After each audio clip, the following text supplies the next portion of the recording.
Hello, everyone, and welcome to the Pasch podcast. Let's get started with your host, Brian Pasch. Hi, this is Brian Pasch, and welcome to another podcast interview. On today's show, we're going to have an active conversation on the new opportunities that Experian is bringing to automotive retail. To tell that story, I'm so pleased to have Erik Hjermstad. He is the VP of Product at Experian. Erik, welcome to the show. Thanks for having me.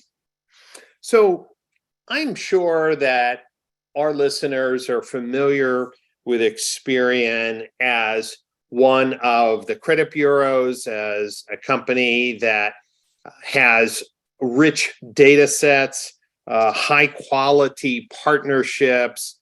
Today, in light of the release of our research report entitled The Rise of CDPs in Automotive Retail, I wanted to bring you onto the show to help dealers, dealer groups, and OEMs understand that they probably only know a fraction of what Experian is doing today to help dealers reach their customers, prospects, and create a better customer experience. So, Erik, let's start at the top.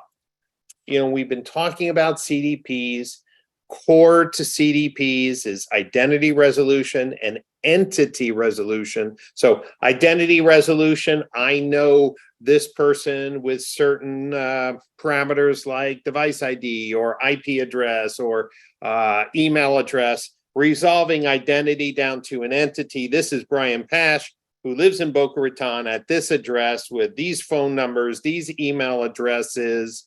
You're a world-class data company. Have you been seeing what I've been seeing, more and more interest in data projects, unifying all these data silos in automotive retail? What's your take on CDPs? Is it hype or is it reality, the future of automotive retail frameworks? Yeah, I think there's a lot here, and where we've tried to play and where we've tried to bring all of this together is really going beyond what I assume most of the listeners here understand Experian to be.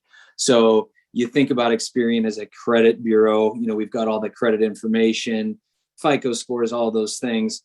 Definitely a true story there.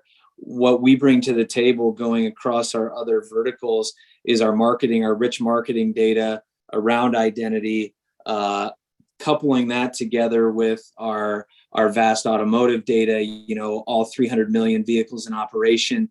You tie all that together from an identity perspective with the TAPAD graph that you mentioned it and you alluded to it, entity to identity. We bring all of that together and we layer in marketing data with the automotive data. So as it relates to pushing and pulling all of that into and out of CDPs, it becomes critical. And that's why you're seeing a lot of success, a lot of traction in this space, is because it seems like the industry has finally found a way to bring these things together and make them actually usable. Finally, we've at Experian, because of all of our data sources, have been having these conversations with dealer groups, OEMs, the aftermarket, some of our strategic partners. We've been having these conversations and doing things like this for quite some time. And for the longest while, the data was really ahead of the technology. The beauty of us partnering and working with a lot of these CDPs now is that there's now technology that makes it actionable and a place where it unifies it, brings it all together. So it's an exciting time to be in our space just because of the opportunities that these things bring about. Erik, you brought a fundamental point that maybe I didn't make as clear in the research report, although it's implied. The DMS and the CRM were never meant to really be the single source of truth as we know it today. And you're right, the technology now, scalable, secure, cloud-based technology to bring all these disparate data sources together, structured data, unstructured data, and pull it all together into entity resolution is now affordable. And one of the things I like to comment and have you comment on, I think dealers don't understand that data enhancement, data activation is an art form, a science in a sense. Dealers have been frustrated. Hey, Brian, I have a service marketing company. They tell me they're best in class, but they're still sending out postcards and letters to people who've sold their car. And what I've learned is that there's a huge opportunity for the first time, especially with larger dealer groups. They can now know the frequency by which data is updated, as you mentioned, all the vehicle ownership and registration records.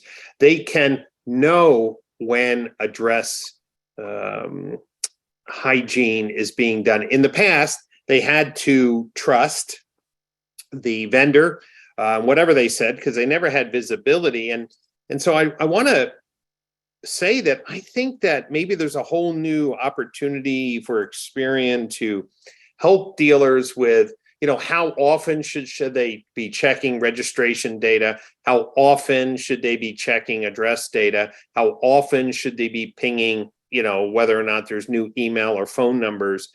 Because, right, everything has a cost associated, but it's going to be an interesting time as you bring some of your data disciplines into dealership CDP projects. Mm-hmm. Yeah, and you hit on one there as it relates to hygiene that I tell you what, it's astonishing. That one gets overlooked so much. And there's so much work that's from our perspective very easy to do to make this stuff work and perform better just at the onset.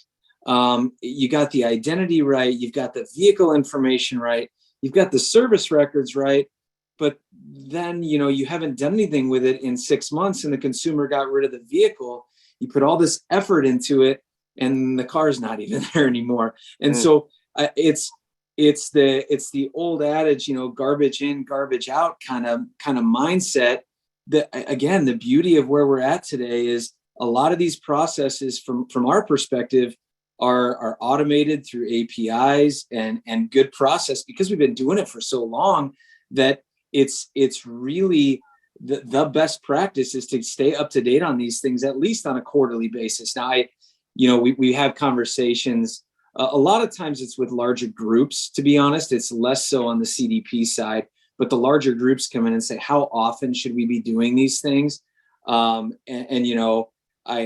not a sales person, so I always try to steer them toward, look, quarterly is probably okay based on how you're using this data.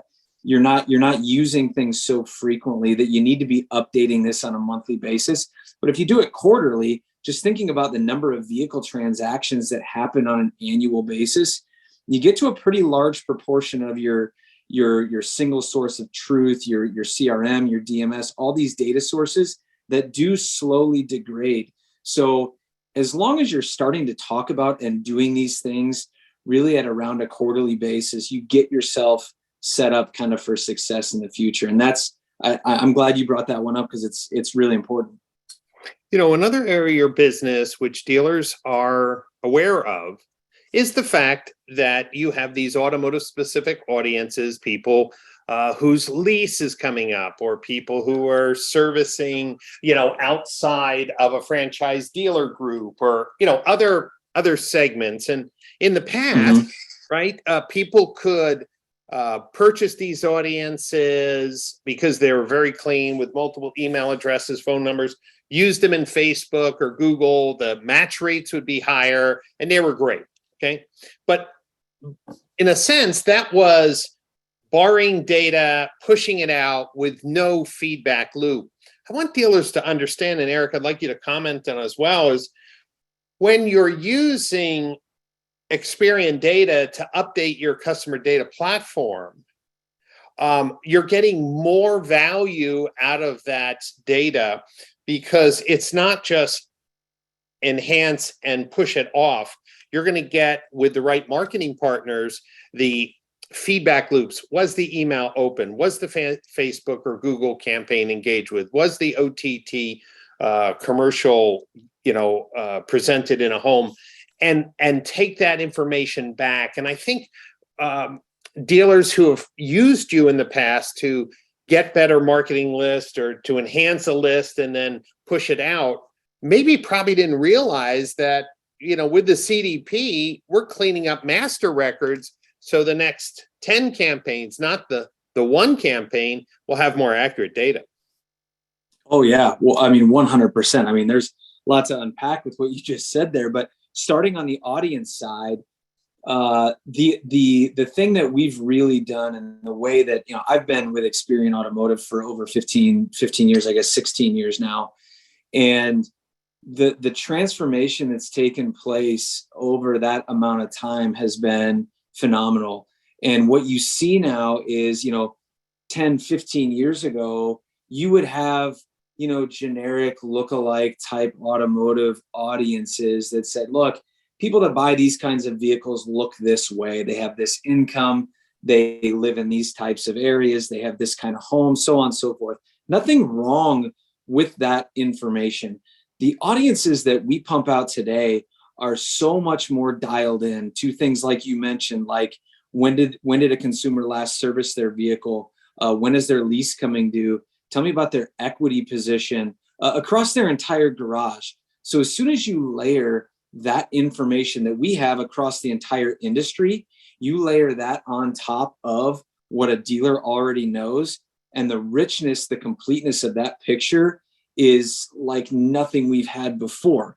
And the really cool part about all of that is, you started getting there, is around the measurement piece. Is how well did it work? What went well? What didn't? And the really cool part is the performance on our data audiences that we're pushing out. They keep getting better because our data driving it keeps getting better. And so what we like to do on the measurement side is say, look, here's the data that we provided. Here's how well that works when it's not even touched. Here is what the overall purchase rate looks like on that data. Now what these CDPs are doing, and we work with these guys, they're layering that on top of their own intelligence, a dealer's data, and that measurement, that story, the ROI piece, even going back to the hygiene side of things, you can bundle in that hygiene piece and build a really cool ROI story with that, combined with audiences and the technology around it. And it's great what's possible today. Erik, you mentioned measurement. It's a hot topic for dealers. I'd like to just use an example that I've learned as in interviewing companies. And of course, this is part of the Experian advantage, is that, dealers have invested money in cable advertising for a long time. And it's not a lead form. So dealers have always been saying, well, how do I know my cable's working? And the cable companies, to their own, recent success, have woken up and said, hey, man, we got to start leveraging pixels, and we need to start providing better feedback loops. And to the fact that Experian has the ability to tag dealer websites and use the digital ID, that identity graph, that if they have customers, let's say, hey, we want to reach these 10,000 customers. I know their addresses, so I know their IP addresses. I know where they live, and we push out a cable campaign. And a lot of it obviously is OTT or digital. The cool thing is that we can now say, well, how many devices from that home came into the dealer's website and purchased or visited? And that was never possible because we were always counting leads. We weren't very sophisticated. But now, depending on the company, we can see how many devices from within inside that IP address, or how many devices when they left the house came to visit the dealer. So whether it's at an IP or a device level, and there's different privacy considerations. Sure. I think that's so mind-blowing now that dealers will be able to get feedback loops on things that they never had a reasonable feedback channel for. Yeah, and the it's great, and it's opportunity and to continue to improve upon this process, and that is the part that I, as a data guy, I love it. And the danger in this, and this has been going on for quite some time, is depending on who a dealer is working with, people have their own selfish interests in the way when they talk about how are we doing measurement, and did this channel drive web traffic? Did what we do in the middle of something lead to a vehicle sale? And people, there's providers out there that are wanting to make sure that they take credit for it. And I would say, I would scream this from the mountaintop, that the CDPs who will be most successful are the ones that are going to be transparent and let the data tell the story for what it is, without trying to take credit for an email being the only thing that drives the sale. Because if I mean, we're dealing with dealers for the most part, and don't sell them a bill of goods. Tell them what actually happened, and be honest, transparent, and forthcoming. Because we have all this data, we can tell the real story. And guess what? It's not going to go perfect every time. But if you're open, honest with it, and say, this channel worked, this channel didn't, our technology, we're going to tweak that next time to make our machine do different things. That is the way that I always try and lead these conversations, especially when we're partnering with someone and we say, look, we're going to bring our measurement to the table, and we're going to tell the story the way the way it actually happened. We're not here with a motive to try and say, this is what worked better, so keep buying this.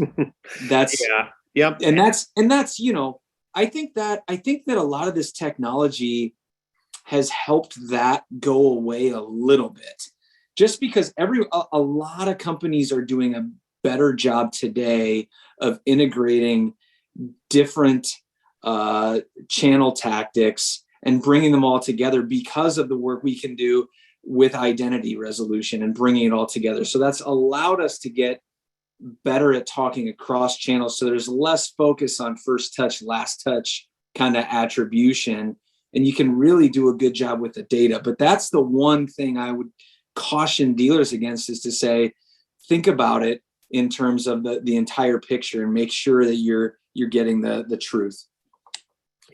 Erik, you brought up so many points.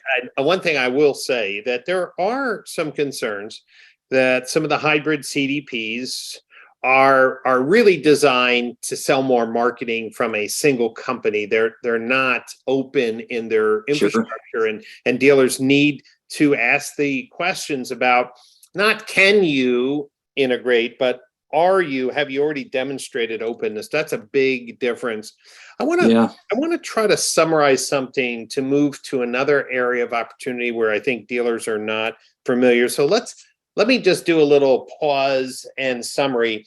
So, dealer groups, and it's the larger dealer groups that have started CDP projects. If they want a identity resolution partner to help identify with a persistent keys the people who are visiting their websites and opening their emails, Experian can be a key part of their CDP infrastructure. Case number one. Case number two, hey, you have a CDP, but using Experian's robust bidirectional APIs, you could do monthly, quarterly, biannual updates of data based on the audiences, the propensity to buy, the expired lease, all the data sets that you have. And now a third case, a marketing activation partner or data activation partner. And this is something new for most dealers.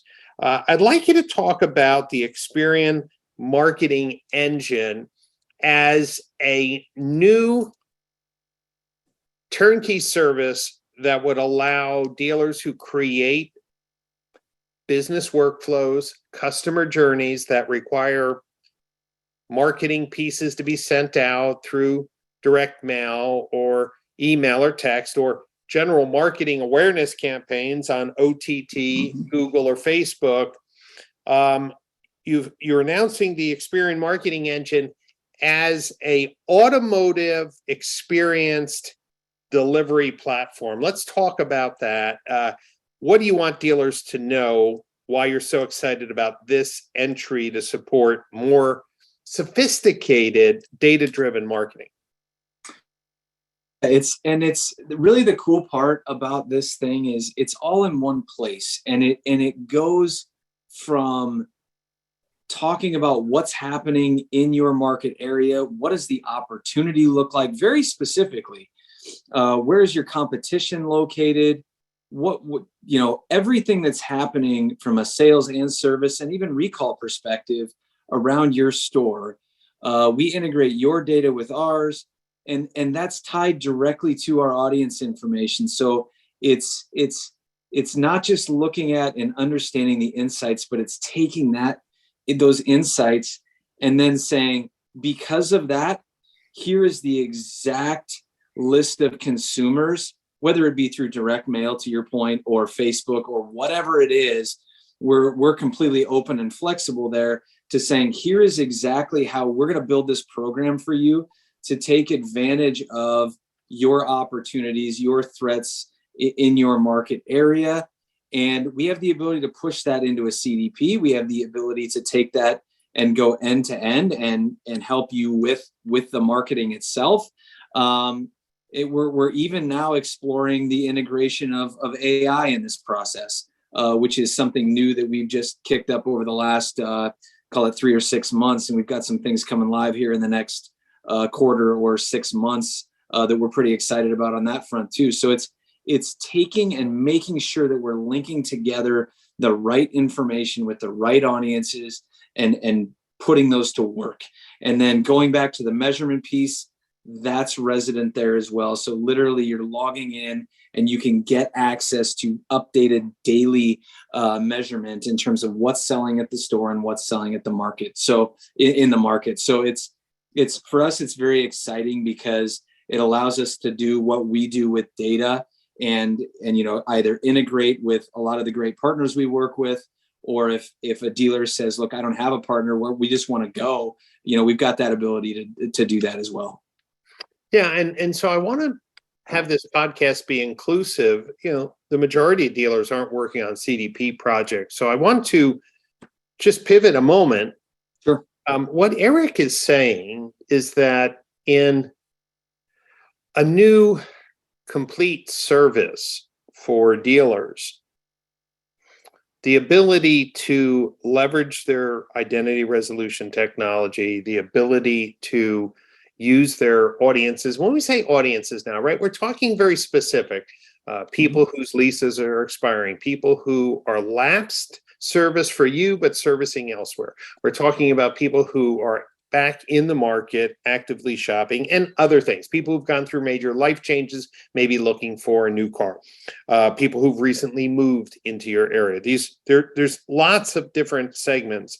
But what I'm hearing is that if dealers are a little frustrated with the limited ability for them to market based on their own data, regardless of whether they have a CDP, they can work with you to conduct regular hygiene on their data so that it can be activated and connected with more customers, and fill in the gaps with your audiences, meaning you obviously work with different marketing agencies, but you can do it direct as well. And I think that's a picture of enhancing what they have, their first-party data, using your third-party data in conjunction to create a more market-saturated message.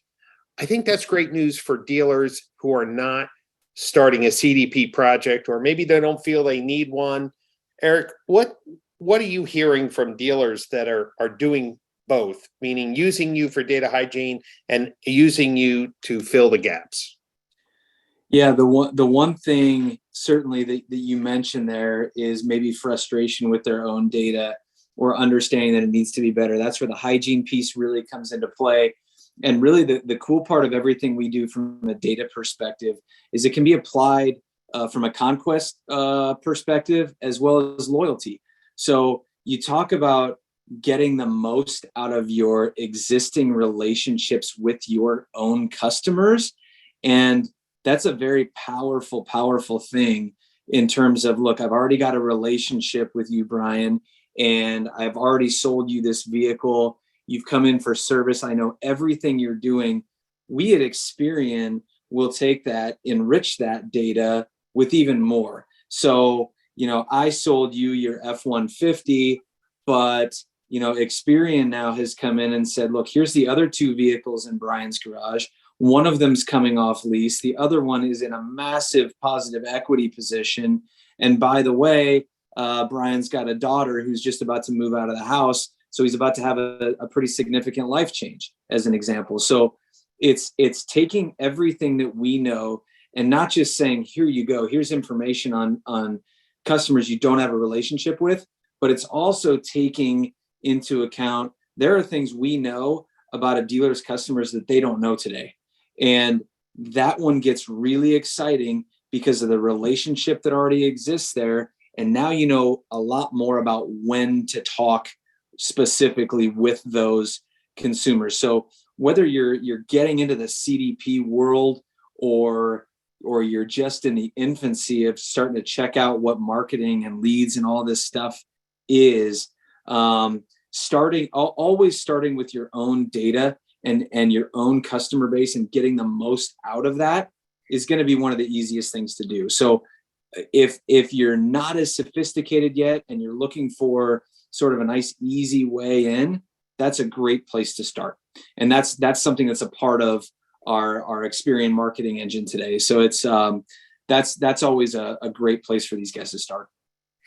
Great. Well, dealers, we are moving into an era where data-driven marketing and AI-assisted decision-making on knowing when's the best time to engage with a consumer, what's the best channel that would likely get a customer to respond. These very complex things are now being made very simple once the data is in a structure where machine learning and AI can process that and to make better business decisions. Two, end goal, create a better customer experience to increase lifetime value and revenue for the dealers. So what you should know is that in my research on this recent report on first-party data management through CDPs, the core is being able to know who your customer is.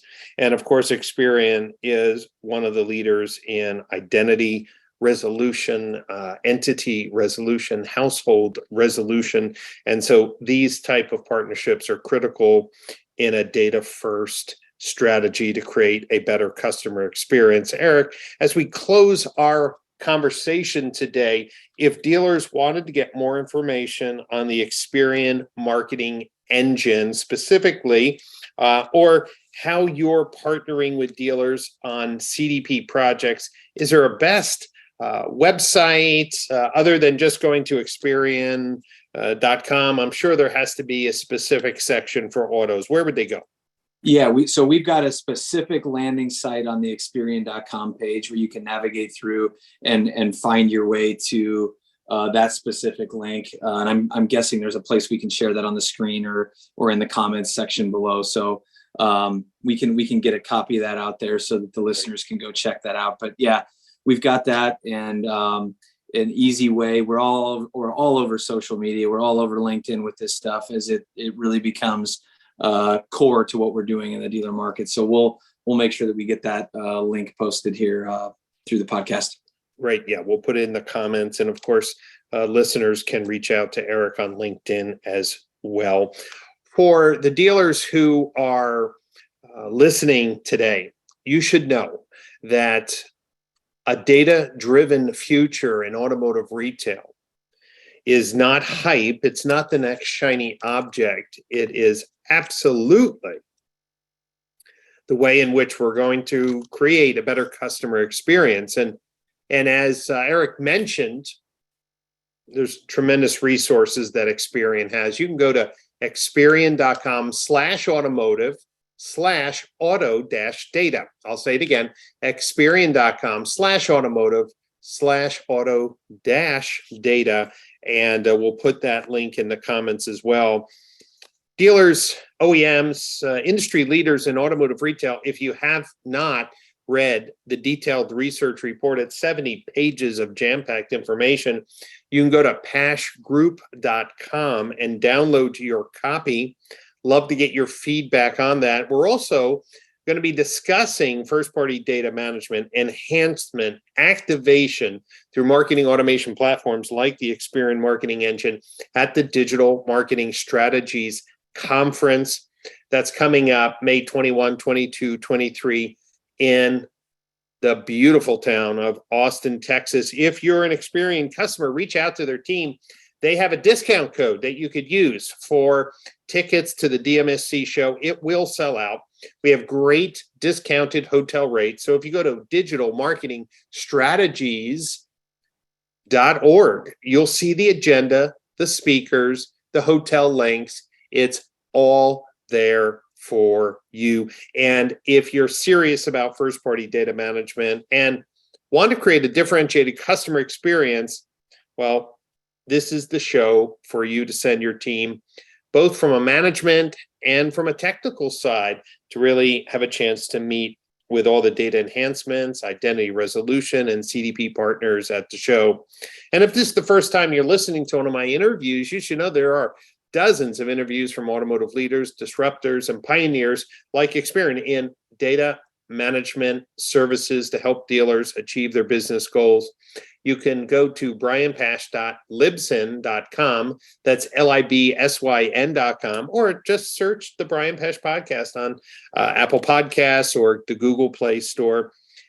Erik, as we close today, what's one thing you want to leave with dealers today as you look out the horizon and look to help them be more successful in creating that outstanding customer experience that every dealer wants? Yeah, I mean, I'm just excited for where our industry is going. The technological advances that we've had over the last 2 and 3 years, really since the pandemic, has I think given our industry a swift kick in the pants, I think, to move us where we needed to go. And we're excited to be a part of that from an identity resolution perspective, with data, with insights, with technology, machine learning, artificial intelligence, all of it. It's exciting for where we're going to help consumers have a better shopping experience as they're buying and servicing their vehicles. So we're excited to be a part of it. Excited to see everyone hopefully in Austin here in whatever it is, a month and a half, and it's going to be a good time. So I really appreciate the time, and hope to do this again with you. Great. Yeah. So those of you, just remember, go to experian.com/automotive and you're ready to engage and read all of the automotive specific data enhancement services and support for CDP projects that Experian has. I want to thank everyone for listening. Get your tickets, get registered for DMSC. I'll see you in Austin in a few weeks. And thanks for your support of this podcast channel. I'll see you next time on another podcast interview.